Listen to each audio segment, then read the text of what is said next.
Yeah, the video title is pulling no punches today. I am at this combo. It's the GT4 Falken Tyre Challenge at Laguna Seca on iRacing, and I am nowhere near the pace of the other drivers on this grid.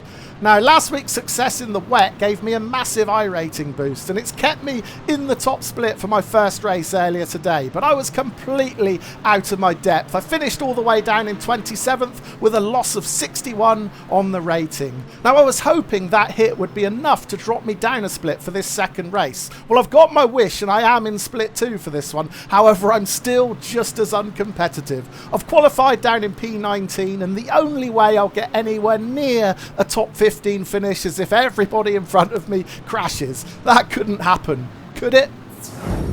Well, we're eagerly awaiting the green lights towards the back of this 27 car grid. Oh no, I've made a mistake already before we even get the green flag. I just trimmed the curb on the inside of that final corner, and already I've picked up an incident point before we even make it across the line to start this race.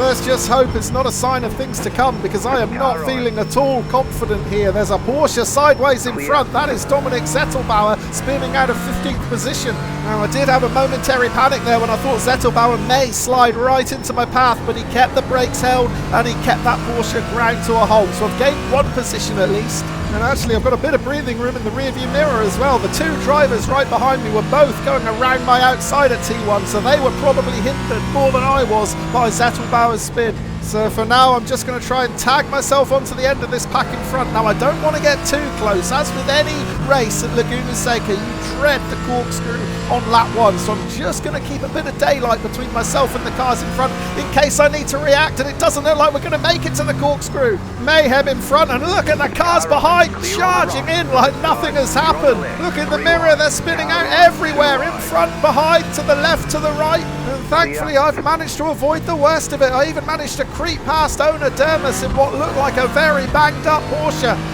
Well, I said that I wanted to keep some daylight between me and the cars in front, and that was exactly the reason why. We'll take another look at the replay shortly, but first we're seeing Dominic Zettelbauer get it all wrong at T1. That was nothing though compared to what happened on the approach to the corkscrew.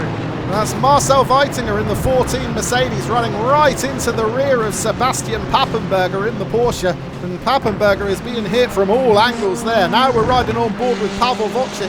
Well, that's me ahead lifting as I see the danger in front, but Wojcik is far less cautious, and I tell you what, I didn't enjoy the original taste of Coca-Cola when it scraped alongside my Porsche there, but I certainly can't grumble too much. I got off lightly compared to a lot of other drivers. This is the number 9 Mercedes of Dominic Kosek spinning out and crashing into the barrier. And you may also remember me getting past a beaten up Porsche at the top of the hill. That was Owner Dermis, and this is how he picked up his damage. Multiple hits for the Porsche driver. But watch these cars behind me now. They're still trying to get around. They're still crashing into each other, and they're still spinning out. Meanwhile, Dermis in the Porsche is trying valiantly to continue, but it's clear that car is going nowhere. Right, back to the live action then. We're just approaching the end of this opening lap, and what a chaotic lap it's been. It looks like there might be more hijinks further ahead. That is Rafael Lopez massively down on pace as we come across the start-finish line to begin lap 2. And look at that, I find myself up into 13th position, a gain of 6 places on that opening lap. Well, I said before the start of the race I needed everybody in front of me to crash out, and so far they have been very obliging. So can I build on this positive start? Can I make even more progress? Well, Nico Fur is just 0.3 of a second ahead in 12th. Then it's Chris John in 11th and Pavel Wojcik in 10th. And Wojcik less than 2 seconds ahead at the moment, so I am well within sights of the top 10, but I'm not going to get carried away. It is very early days here at Laguna Seca. Right, let's concentrate on this Porsche ahead. Nico just clips the curb on the inside. Actually, that may give me an opportunity. I'm going to be able to go side by side as we climb up the hill. Now, I really don't want to go through this left-hander too wide, but I've got no choice. I'm going to get my elbows out and make another position. Oh, my heart was in my mouth then. That is not the type of corner you want to be sticking it up the inside, but I certainly had got far enough alongside on the approach to the corner to make that pass stick.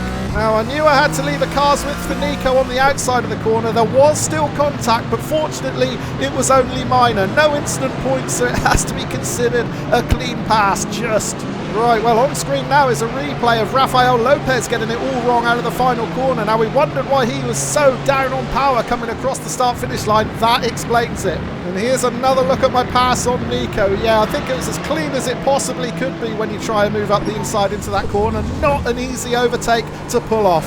Now, at this point of the race, you're probably wondering why I was so critical of myself in the intro to this video. Well, it is only going to get worse from here. The mistakes are starting to creep in, including this one into the very same left-hander. I almost ran out onto the gravel. I've got no choice but to lift, so I avoid spinning, and it has allowed Carlos Garcia Anaya to breeze past up into P12. Now, I'm not too worried about that at this point. He's the number 3 car, much faster than me. And actually, I'm going to get P12 right back because Pavel Wojcik has come to grief. Yeah, Wojcik, a victim of the corkscrew, a classic corkscrew mistake, coming down the hill, losing grip and spinning out. But yeah, as I was saying, Anaya, the number 3 car, didn't qualify. The only reason I started as high as I did in P19 was because so many faster drivers chose not to put in a qualifying lap time.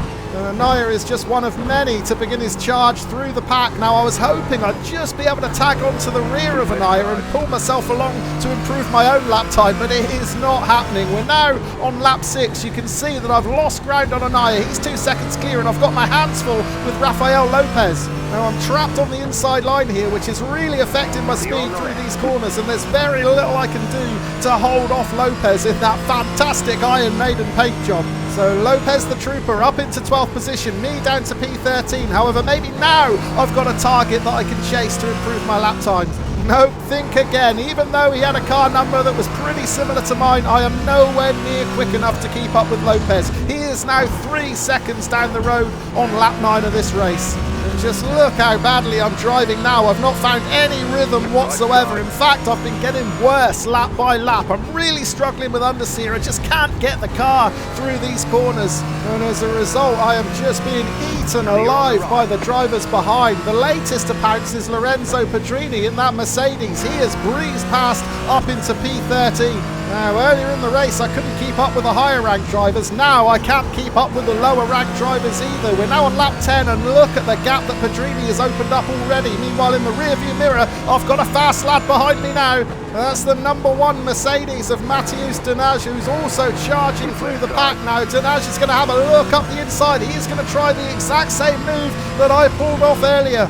Now, I know full well that we've got to leave each other space here. That's why I'm going to go in a little bit wider. However, it looked like Denage had a bit of trouble there. I may be able to challenge back as we climb up the hill towards the corkscrew. And yeah, I have got the position back, but there's contact. Denage clips my rear as he moves back over to the right. That has put me completely offline for the corkscrew. I take the sandy route down, and the stewards aren't having that. They've given me a slowdown penalty. I've got no choice but to let Denage through there and serve that penalty. And look in the rearview mirror, I'm going to be under pressure from multiple cars, but it looks like we've lost at least one of them. Bradley Holyfield spinning out there. And the white flags are out to tell us we've got one more lap to go here at Laguna Seca. Now, I'm going to find myself down to P14 because of this pass. Right there, that's the contact that sent me a little bit wider than I would have liked into the corkscrew. It was only minimal contact, just a 0x, but it was enough to throw me offline. Thankfully, it wasn't as hefty as the contact between Menyi Sun and Bradley Holyfield. That's what caused Holyfield to spin off into the gravel just before we started this final lap. So I'm in P14. It actually should have been P15 were it not for a disconnect for Alessandro Della Cueva a lap ago. So P14, can I hold on to it over the course of this final lap? I've just switched the TV cam on because yet another driver is closing in fast. Adam Harrith in the Mercedes, another one not to have qualified. He is now on a charge. He's closing in fast. In fact, he is now within 0.2 of a second. I'm going to have my work cut out here if I'm going to hold on to this P14. So far in this race, I have been really poor every time I've been put under pressure. I've buckled, I've folded, and I've given up the position without a fight. I'm going to try not to do that this time because we've got just half a lap to go. Things are getting really close through the corkscrew. There's contact, thankfully only light contact. We both got away with that one, but things are getting really tense with just just a couple of corners to go. And I know exactly what I've got to do here. I've got to defend the inside line into the final corner because I do not want Harith slinging it up the inside. So I'm going to usher him to the right-hand side of the track. Then I'm going to take it tight into the turn. I've held the line at the moment, but Harith is going to have a much faster exit. It is going to be a drag race to the line for this 14th position. Who will get there first? It looks like I have just... Well, finally, at the very end of this race, I showed a bit of fight. Because let's be honest, I have been dismal in this race, but at least I've managed to finish it on a bit of a positive. I mean, I really thought I was going to get done here, but we crossed the line now, and I snatch it by 1/100th of a second. But yeah, all in all, a really disappointing showing from me. I mean, it started well enough. I was competing for the first lap or two, but I just couldn't find a rhythm, couldn't get any sort of lap times together. And look at that, my fastest lap in the race, a 1:30. Everyone else on this grid lapping in at least the 1:29s. So based on this evidence at least, my great result at the Hungaroring last time out was probably due to the rain being a leveller. If you haven't seen that race yet, you can check it out on screen now. I perform a heck of a lot better there than I did today. Thank you ever so much for watching. Hopefully I'll be back with an improved performance next time. Cheers for now.